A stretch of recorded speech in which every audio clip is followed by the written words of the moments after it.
अस्सलाम वालेकुम students, welcome back to the channel. आज हम लोगों ने परमानेंट इनकम हाइपोथेसिस के बारे में सीखना है। पर इसके पहले कि हम अपने लेक्चर की तरफ चलें, अगर आप लोगों ने चैनल को लाइक एंड सब्सक्राइब नहीं किया तो प्लीज चैनल को लाइक एंड सब्सक्राइब करें। साथ ही साथ बेल नोटिफिकेशन को भी क्लिक करें ताकि जब भी इकोनॉमिक्स से रेलेवेंट वीडियो अपलोड हो वो आप तक बआसानी पहुंच सके।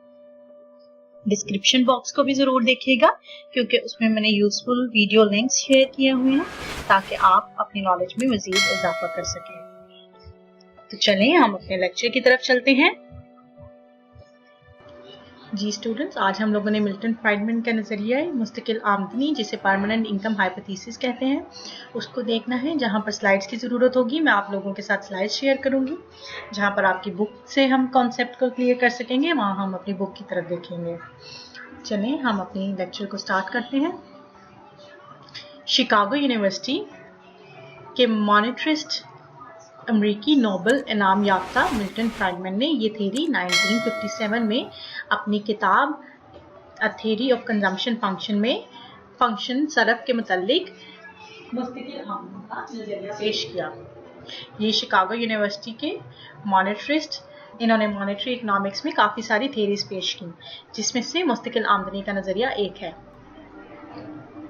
जिसकी बुनियाद पर फिशर ने अपने अदम तरजीह के खतूत को भी बयान किया। इंडिफरेंस कर्व जो हम स्टडी करते हैं वो क्योंकि फिशर का नजरिया है, फिशर ने अपने इस नजरिए की बुनियाद इसी नजरिया पर रखी। पिछले कुछ लेक्चर्स में डजनबेरी के हमने नजरियात को जो स्टडी किया है उससे एक बात का वाज़िया पता चला कि फ्राइडमैन ने परमानेंट कंजम्पशन और ट्रांजिटरी कंजम्पशन, जिसे हम आर्जी खर्च भी कहते हैं, इसके दरमियान एक वाज़िया या इम्तियाजी खत खींचा। उन्होंने ये क्लियर किया कि परमानेंट कंजम्पशन में और आपकी आर्जी खर्च में बहुत डिफरेंस होता है। परमानेंट कंजम्पशन आपका स्टेबल रहता है इन द लॉन्ग रन और आर्जी खर्च ऊपर नीचे फ्लक्चुएट हो सकता है। It all depends upon your income. जिस तरह से इनकम इंक्रीज या रिड्यूस होगी आपकी कंजम्पशन पैटर्न भी उसी तरह से फ्लक्चुएट करेगा, जबकि डजनबेरी ने ये बात नहीं की। अशियाए सार्फिन को भी पायदार और नापायदार अशिया में तकसीम किया जा सकता है। कुछ हमारी कंजम्पशन गुड्स जो होती हैं वो पायदार होती हैं, ड्यूरेबल होती हैं, जिनमें आपके घर के इलेक्ट्रॉनिक्स शामिल हैं, वो पायदार हैं, वो फौरन से खराब नहीं होते। या कुछ चीजें नापायदार होती हैं जो कि आपकी रेडिली कंज्यूम्ड आइटम होती हैं, आपके फ्रूट्स या जो भी खाने पीने की अशिया जो ज्यादा देर नहीं रह सकती उनको नापायदार या नॉन ड्यूरेबल गुड्स कहा जाता है। पायदार सरफी खर्च का ताल्लुक ऐसी अशिया से होता है जिन्हें हम बार बार इस्तेमाल कर सकते हैं, जो कि मैंने आपको अभी भी एक्सप्लेन किया। और नापायदार ऐसी जरूरियात होती हैं जिनके इस्तेमाल करने से वो खत्म हो जाती हैं। अब फूड जो एक दफा आपने कंज्यूम कर लिया वो खत्म हो जाता है, उसको आप बार बार इस्तेमाल नहीं कर सकते, जबकि मशीनरीज या इलेक्ट्रॉनिक्स आप उनको बार बार इस्तेमाल कर सकते हैं, इसलिए वो पायदार हैं। बस हम कह सकते हैं कि नापायदार कंजम्पशन में फ्लो आइटम और पायदार सरफी खर्च में स्टॉक आइटम्स शामिल होते हैं। फ्लो आइटम्स जो कि एक दफा इस्तेमाल करने से खत्म हो जाएंगे और स्टॉक आइटम्स जिन्हें हम बार बार री इन्वेस्ट कर सकते हैं, ये पायदार अशिया की शक्ल में हम लोगों के पास अवेलेबल होते हैं। मिल्टन फ्राइडमैन के मुताबिक कंजम्पशन फंक्शन बुनियादी तौर पर मुस्तकिल आमदनी का ही प्रोपोर्शनेट होता है या उससे ही रिलेट करता है, लेकिन एक मुद्दत के दौरान हकीकी और अंदाजा शुदा आमदनी भी मुस्तकिल और आर्जी अनासर पर मुश्तमिल होती है। यानी हमारी हकीकी और हमारी एक्सपेक्टेड इनकम हमारी परमानेंट और टेम्परेरी अनासर पर मुश्तमिल होगी, जिनको हम आगे डिस्कस करेंगे। जैसा कि हकीकी और अंदाजा शुदा सर्फ में हमने डिपेंड किया था मुस्तकिल और आर्जी अनासर पर। फ्राइडमैन ने यह मफरूजा कायम किया कि कंजम्पशन और इनकम के आर्जी अनासर अपने मद्दे मुकाबिल मुस्तकिल अनासर से लाताल्लुक होते हैं, यानी इनका आपस में रिलेशनशिप नहीं होता। इस नजरिए के लिए हम मुख्तलिफ मसाफते भी देखेंगे, पर पहले हम देखते हैं कि आपकी स्लाइड्स में इसके बारे में क्या मेंशन किया है। स्टूडेंट्स, क्योंकि आज हमने परमानेंट इनकम हाइपोथेसिस देखना है। ये बात मैंने अभी आपको बताई है कि मिल्टन फ्रैडमैन ने दी है। ये एक मॉनेटरिस्ट है। इन्होंने मॉनेटरी इकोनॉमिक्स में बहुत सारी थेरीज पेश की। शिकागो यूनिवर्सिटी के एक ग्रेजुएट थे। इन्होंने ये थेरी कुछ इक्वेशंस के जरिए पेश की जो कि कुछ इस तरह से है। इनके मुताबिक actual income is made up of permanent and also your transitory income. हमारी जो असल इनकम होती है उसमें एक एलिमेंट परमानेंट इनकम का होता है, जिसमें आपके गिफ्ट इनकम्स भी हो सकती हैं, आपकी दौलत हो सकती है, आपकी सेविंग्स हो सकती हैं जो हमेशा आपके पास रहती हैं। और दूसरी इनकम ट्रांजिटरी इनकम होती है जो टेम्परेरी होती है, वो फ्लक्चुएट कर सकती है, जैसे कि इसमें आपकी सैलरीज इंक्लूडेड हैं। सैलरी आपकी इंक्रीज भी हो सकती है किसी मंथ डिक्रीज भी हो सकती है। तो आपकी एक्चुअल इनकम इन दोनों का मजमुआ होगी। YT जिसे ट्रांजिटरी इनकम कहा गया है, इसमें हम इंटरेस्ट रेट को भी ले सकते हैं, प्राइजेस भी ले सकते हैं, लॉटरीज या salaries etcetera. People base their consumption on their permanent income which is constant and sure. जो भी आपके पास परमानेंट इनकम होगी, जो दौलत, आपकी सेविंग्स, आपके असासे होंगे, वो क्योंकि आपके पास परमानेंटली रहने वाले हैं, इसलिए आप अपनी कंजम्पशन को उसी के ऊपर बेस करेंगे। C from YP is constant, consumption from YP, यही बात ऊपर वाले पॉइंट में की गई है। इवन YT हमारा चेंज होता रहेगा with the difference in time, पर हमारी कंजम्पशन सेम ही रहेगी। YT में हमारी कंजम्पशन क्योंकि शॉर्ट रन है, इसलिए YP remains constant in the long run. YP हमारा शॉर्ट रन में चेंज हो सकता है, लेकिन over the passage of time हमारा YP सेम ही रहेगा, क्योंकि हमारी शॉर्ट टर्म फ्लक्चुएशन जो कि इनकम में होगी वो टेम्परेरी है, इसलिए ये हमारी कंजम्पशन को इफेक्ट नहीं करेंगी। हमने देखा कि हमारी इनकम मजमुआ है परमानेंट और ट्रांजिटरी इनकम का। इसी तरह से हमारी कंजम्पशन डिपेंड करेगी ट्रांजिटरी इनकम के ऊपर भी। पहले लेक्चर्स में जो हम लोगों ने डिस्कस किया था वो सिर्फ हमने करंट इनकम को लिया था। डजनबेरी के केस में हम लोगों ने अपनी प्रीवियस इनकम को भी लिया था। इसमें हम लोग अपनी परमानेंट इनकम और अपनी ट्रांजिटरी इनकम को लेंगे और दोनों हमारे कंजम्पशन में ऐड अप होंगी। शॉर्ट रन में टेम्परेरी इनकम हमारी कंजम्पशन को इंक्रीज कर सकती है, जिससे हमारी एपीसी रिड्यूस होगी और एपीएस हमारा इंक्रीज होगा। लॉन्ग रन में क्योंकि सी हमारी परमानेंट इनकम पर बेस कर रही है, सो जैसे ही हमारी परमानेंट इनकम इंक्रीज करेगी, एवरेज प्रोपेंसिटी टू कंज्यूम हमारा कांस्टेंट रहेगा। यही हमने पिछले 3-4 लेक्चर्स में भी देखा कि किस तरह से हमारा APC with the passage of time in the long run becomes constant. अगर आपको कोई भी कंफ्यूजन है तो आप पिछले लेक्चर्स को अटेंड कर सकते हैं ताकि आपकी कंफ्यूजन दूर हो सके। Consumer base their permanent consumption on the permanent income. So हम कह सकते हैं कि एपीसी हमारा एमपीसी के इक्वल होगा और ये दोनों हमेशा कांस्टेंट होंगे। Remember in the long run this C function starts from the origin. पहले भी जो लेक्चर्स हमने अटेंड किए थे, मैंने आपको 3-4 दफा दिखाया था, उसमें बार बार कहा था लॉन्ग रन में हमारी इनकम और कंजम्पशन दोनों ओरिजिन से स्टार्ट होंगे when we are talking about the long run. हम इसको दोबारा ग्राफ में देख लेते हैं। परमानेंट इनकम हाइपोथेसिस जो कि मिल्टन फ्रैडमैन के नजदीक थी, वो कुछ इस तरह से थी। लॉन्ग रन में आपकी इनकम यही है, 45 डिग्री के एंगल पर जो हमने बनाई है। आपकी जो कंजम्पशन होगी वो भी लॉन्ग रन में ओरिजिन से ही स्टार्ट हो रही है। शॉर्ट रन में पहली कंजम्पशन आपकी C1 है, वो डिपेंड करता है जब आपकी इनकम Y1 होगी। Y1 पर आपकी इक्विलिब्रियम इस पॉइंट पर है जो कि C1 कंजम्पशन से रिफ्लेक्ट हो रहा है। जैसे ही आपका इनकम किसी भी वजह से इंक्रीज करती है, आपका इक्विलिब्रियम E1 से E2 पर चला जाता है। अगर आपने अपनी परमानेंट कंजम्पशन फाइंड करनी है तो आपने यहां से एक वर्टिकल ड्रॉ करना है और जहां पर भी वो शॉर्ट रन में कट कर रहा है तो ऑन एवरेज आपकी कंजम्पशन इस पॉइंट पर ही रहेगी। हम आपकी बुक की तरफ चलते हैं। यहाँ पर इस फंक्शन में, जो कि अभी आपकी स्लाइड्स में भी मैंने दिखाया है, आपकी इनकम दोनों फैक्टर्स पर डिपेंड करेगी, परमानेंट और ट्रांजिटरी इनकम पर। कंजम्पशन आपकी परमानेंट कंजम्पशन पर और ट्रांजिटरी कंजम्पशन पर डिपेंड करेगी, जो कि मैंने अभी आपको इक्वेशन में फर्दर डिफाइन किया है कि आपका कांस्टेंट होगा, सीपी फंक्शन होगी इंटरेस्ट रेट का, आपकी वेल्थ पर का और आपकी सेविंग्स का। वाईपी परमानेंट इनकम है, जो कि मैंने अभी आपको स्लाइड्स में भी डिफाइन किया है। वाईटी आपकी ट्रांजिटरी इनकम है, ये नेगेटिव और पॉजिटिव हो सकती है, इसलिए उन्होंने इस फ्लो चार्ट में इसको एक जगह नेगेटिव दिया है और एक जगह पॉजिटिव। सो डिपेंड्स कि किसी महीने आपकी पॉजिटिव एडिशन हो सकती है आपकी ट्रांजिटरी इनकम में, किसी महीने नेगेटिव। इसी तरह से आपकी कंजम्पशन भी कभी नेगेटिव होगी, कभी पॉजिटिव होगी।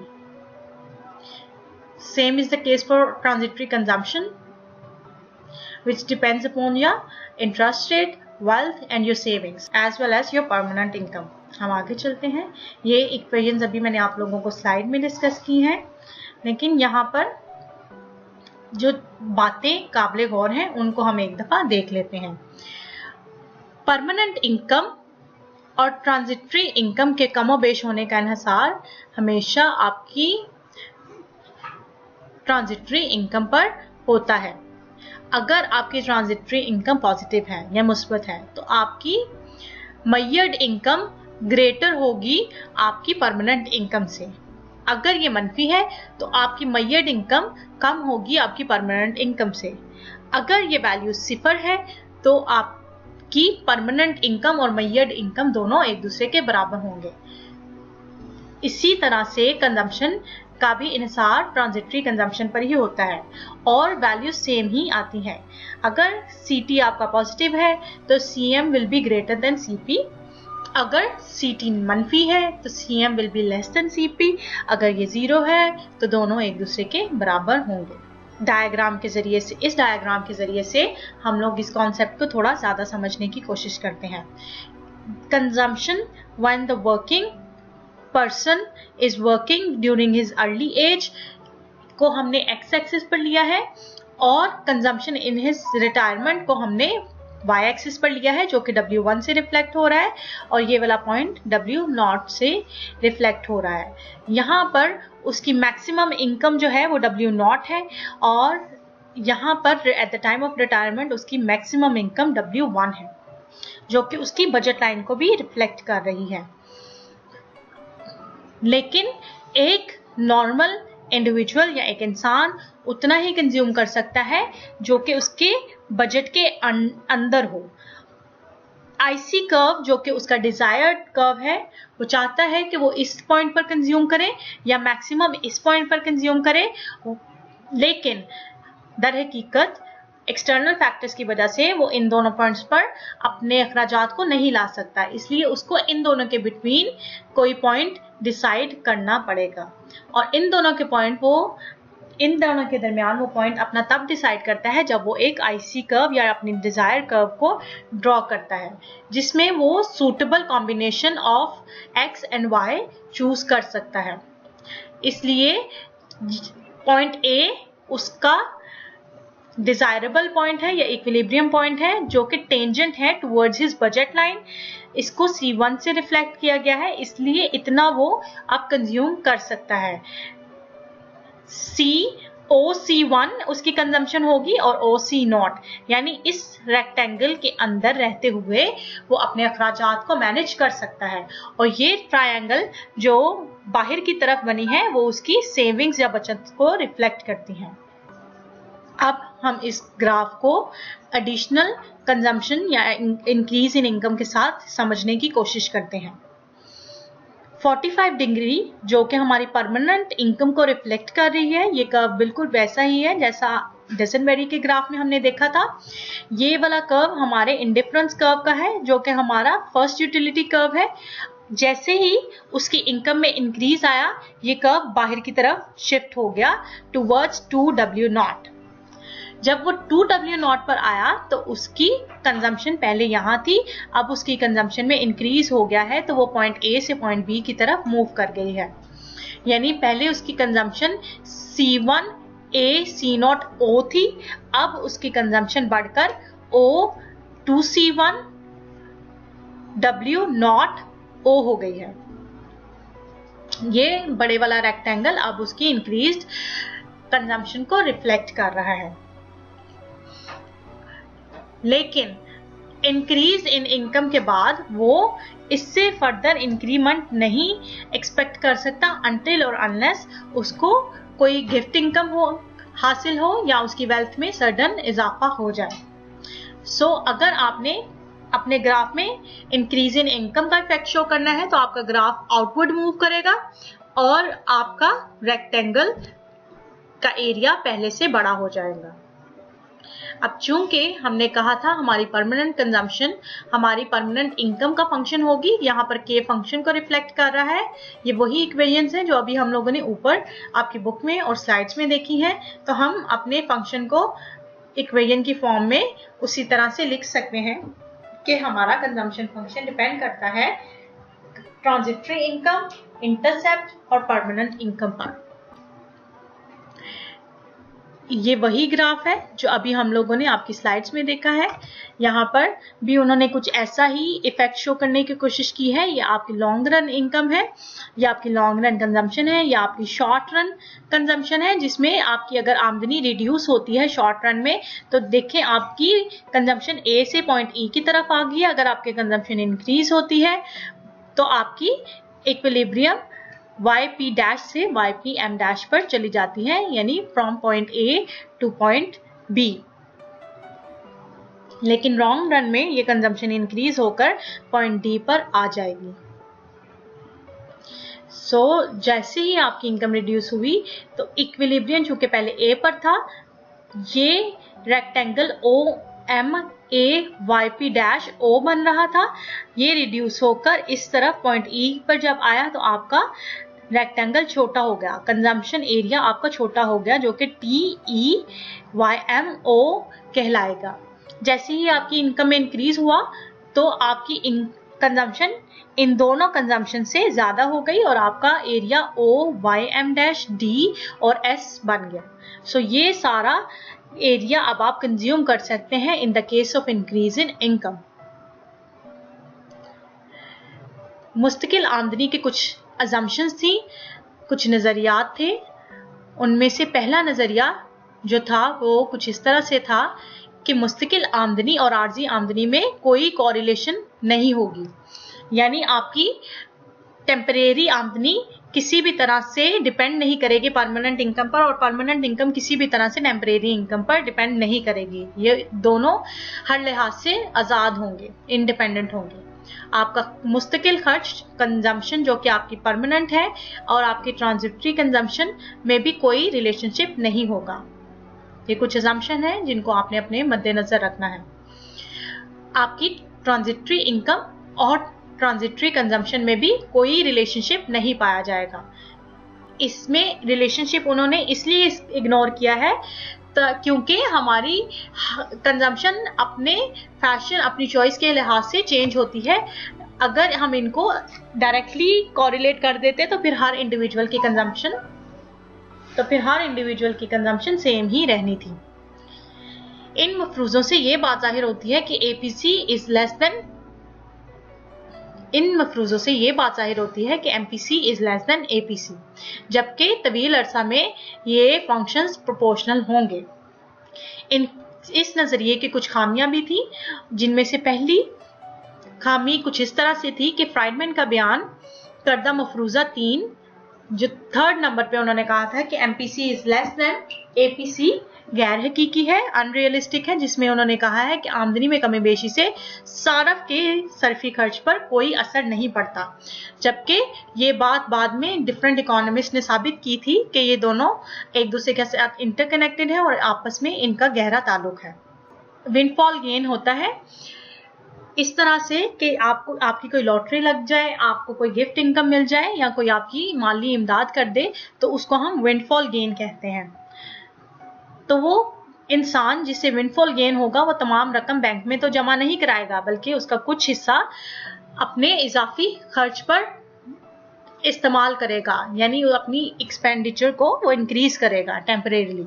इसी तरह से अगर किसी शख्स की रकम अगर कम होगी तो अचानक उसे डाउनफॉल का सामना करना पड़ेगा, खसारे का सामना करना पड़ेगा, जो कि डजनबेरी के इफेक्ट में कल हमने देखा था। तो वो अपने अखराजात को जरूर कम करेगा। इस नजरिया से हमें ये भी बताया कि घराना अमीर हो या गरीब, तवील अरसा में उनका एपीसी बराबर रहता है। लेकिन डजनबेरी ने इस बात की नेगेशन की थी, उन्होंने इस बात के खिलाफ बात की थी कि अमीर घर में जो लोग रहते होंगे वो अपने स्टेटस के मुताबिक खर्च करेंगे, लेकिन गरीब घर अपनी कंजम्पशन को ज्यादा बेहतर अंदाज से कंट्रोल कर सकता है। लेकिन मुख्तलिफ घरानों के मुशाहदात से इस बात की तस्दीक नहीं हुई थी in the case of Duesenberry relative income of people, जो हम लोगों ने कल स्टडी किया था। फ्राइडमैन के एमटीपी के तस्वुरात भी सबको उलझा देते, यानी परमानेंट, ट्रांजिटरी और मय्यड इनकम के जो तस्वुरात लिए उन्होंने सबको उलझा दिया, यानी गैर मुतनासिब तरीके से इस तरह से मिला दिया कि वो वाज़िया नहीं हो पाते। इंसानी ज़राए और गैर इंसानी ज़राए से भी कोई वाज़िया खत इम्तियाज नहीं खींचा जा सका, जिसकी वजह से उनका नजरिया काफी क्रिटिसिज्म का सामना करता रहा। माइकल इवंस ने इसकी क्रिटिसिज्म में कुछ इस तरह से कहा कि it can be Fairlie said that the evidence support his theory and that the Friedman's formulations had reshaped and redirected much of the research on the consumption function। लेकिन ये बात यकीन से कही जा सकती है कि इस नज़रिया की शवाहद हमायत करते हैं और इनके तहकीक को काफ़ी हद तक नई शक्ल और नई जहत मिली, नया रास्ता मिला। लेकिन स्टिल एवंस ने ही उनके ऊपर काफ़ी क्रिटिसिज्म किया और ये फैक्टर्स उन्होंने पॉइंट आउट किए कि इन्होंने इन पॉइंट्स को इग्नोर किया है ड्यूरिंग हिज रिसर्च। मॉडिगिलानी का नज़रिया गर्दिश हयात या मफरूज़ा दौरानिया ज़िंदगी हम कल स्टडी करेंगे, जिसे लाइफ साइकिल थ्योरी ऑफ मॉडिगिलानी भी कहते हैं। तो चलें आज हम अपना लेक्चर यहीं पर ख़त्म करते हैं। आई होप स्टूडेंट्स आपको आज का लेक्चर अच्छा लगा होगा और आपको समझ भी आई होगी। अगर आपके किसी भी किस्म के कोई सवालात हैं या आपको लेक्चर में कोई कंफ्यूजन है तो कमेंट बॉक्स में अपने क्वेश्चन ज़रूर लिखिएगा ताकि मैं उनको आंसर कर सकूं। साथ ही साथ आप डिस्क्रिप्शन को भी ज़रूर देखिएगा, क्योंकि उसमें बहुत सारे यूज़फुल लेक्चर्स के लिंक मैंने शेयर किए हुए हैं ताकि आप उन लेक्चर्स को भी विजिट करें और मज़ीद सीख सकें। अल्लाह हाफ़िज़।